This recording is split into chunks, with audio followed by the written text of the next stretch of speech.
Շնորհակալություն, պարոն Արշակյան, հարգելի գործընկերներ, ես պետք է մի քանի միտք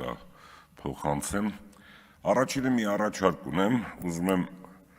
ասել, որ Հայաստանի Հանրապետությունը ոչ մի անգամ հարուստ մարդ պետք է քաղաքական իշխանություն չունենա։ Եթե ուզում եք հարստության մասով ես որոշակի ճշտումներ անեմ, մեր ընտանիքը իմ կարծիքով, թող մասնագիտական կառույցները ճշտեն, մոտավորապես 1 միլիարդից ավել կարողություններ ունի, դրանք անշարժ գույքի տեսքով, կազմակերպությունների տեսքով, մինչև կարող է 2 միլիարդից ավել է, բայց ես առաջարկում եմ, որ պետք է Հայաստանի ոչ միայն Հայաստանի, պետական ինստիտուտները պետք է կառավարեն այնպիսի մարդիկ, ովքեր որ մեծ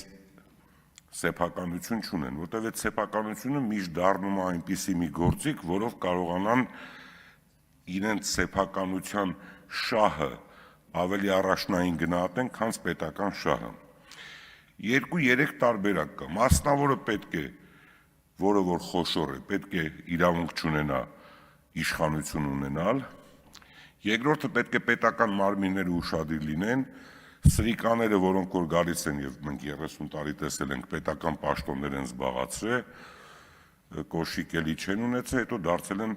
մեծ սեփականության տեր։ 30 տարի մենք ամեն ինչից տեղյակ ենք։ Հիմա ինչ էր կատարվում, վերցնենք 2007-8 թվականին։ Հրահանգ էին տալիս դատարաններին, զբաղվողները օգնականներ էին, երիտասարդ, նայ մեր դեմքներին ոչինչ չասող։ Բայց այդ օգնականները իրավունք էին ունենում զանգարել ցանկացած դատավորի, ցանկացած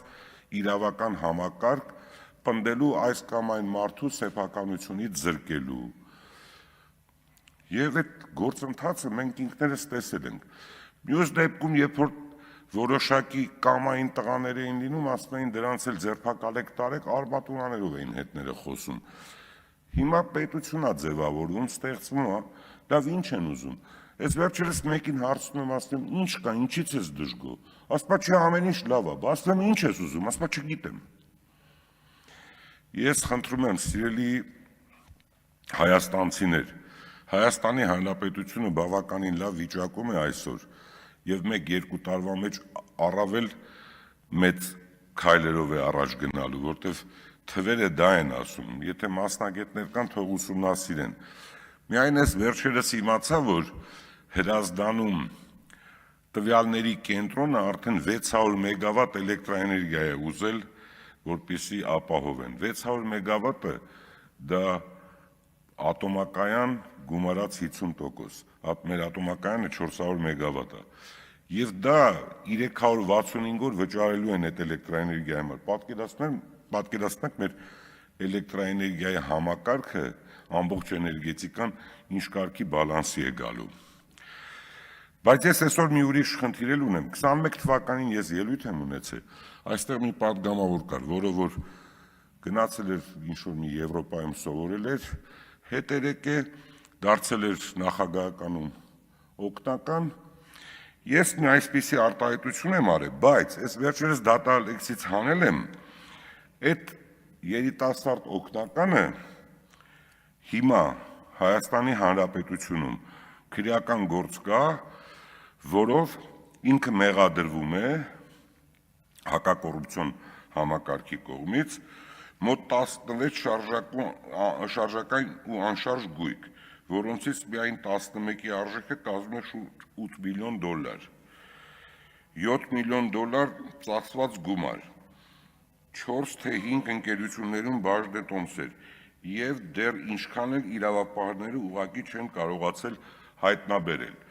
Բայց դատարանը որոշում է կայացել, որպեսզի ես կարդամ մի դրվագ, որը 21 թվականին է եղել եւ դա Արմեն Գևորգյանի մասին է խոսքը, դուք կյանքում բիզնես արել եք, բիզնես չի արել, բայց մի $100 միլիոն տեր եմ, միայն կենտրոնում 57 սեփականության իրավունք ունի, փաստական տվյալները չեն համապատասխանում իրականությանը, այսպիսի պահանջ է դրված եղել, բայց ես հիմա ուզում եմ մի բան ասել, հիմա ով է այդ խնդիրը լուծելու, երբ որ ես ինքս լավ հիշում եմ, որ համապատասխան պարոնը զանգարում էր դատարաններ, մարդկանց ունեզրկում էր, ունեցվածքը վերցնում էին, զանգարում էր իրավապահ մարմիններ, ճնշումներ էին գործադրում։ Սրա պատասխանը թեկուզ անցել է 16-17 տարի, 18 տարի, ով է սրա պատասխանը տալու։ Մենք խնդիրներ ունենք, որոնք որ մեզ դաս չեն տալիս, որոնք որ մեզ չեն հուշում մենք ինչ անենք, կամ մարդիկ շղարշ են ստեղծում, սկսում են ինչ-որ բողոքել,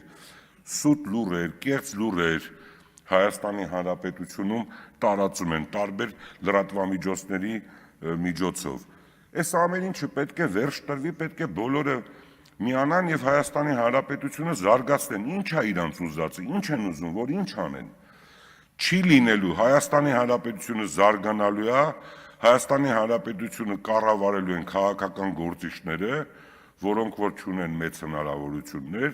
սովորական մարդիկ, սովորական ժողովրդի մեջից լավ կրթություն ստացած եւ պետական գործադիր մարմինում եւ պարլամենտում եւ մնացած ինստիտուտներում։ Ես նորից եւս մեկ անգամ ասում եմ, հասարակությունը բավականին գիտակից է, հասարակությունը շատ լավ հասկանում է տարբերությունը, եթե չի հասկանում, նորից թող տարբեր լրատվամիջոցներ այդ ամեն ինչը ներկայացնեն, հանեք բոլոր նյութերը տարիներ, տասնյակ տարիներ առաջ ինչ է կատարվել, ինչ ձևով են մարդկանց հետ վերաբերվել, ինչ ձևով են կեղծել ընտրությունները եւ ինչ ձևով են կառավարել այս երկիրը։ Չհասկացանք, մենք ծնվենք մեր երկրում, ապրենք, մեր ունեցվածքից էլ տանք, ասենք, աջակցենք, որպեսզի մեր ուժային համակարգը ուժեղ լինի, վերջում իմանանք, որ ոչինչ չեն ծախսել, միտեղ, չգիտեմ, կանսերվի բանկա էր, այն մյուս տեղը, լավ, հասարակությունը չի տեսնում կանսերվի բանկեն ինչա, հարգերով բետոնացված նկուղներն ու չգիտեմ ինչ պաշտպանված պաշտպանական դիրքերը։ Խայտառակությունը լավ։ Ես խնդրում եմ այդ ամեն ինչը ամեն օր, եւ պարոն Ալեքսանյան, ձեզ էլ եմ խնդրում, շատ ավելի շատ տարածեք, հասարակությունը թող այդ տարբերությունը իմանա եւ ես կարծում եմ կունենանք այնպիսի Հայաստան, ինչպիսին որ ցանկացած գիտակից մարդ երազում է։ Շնորհակալություն։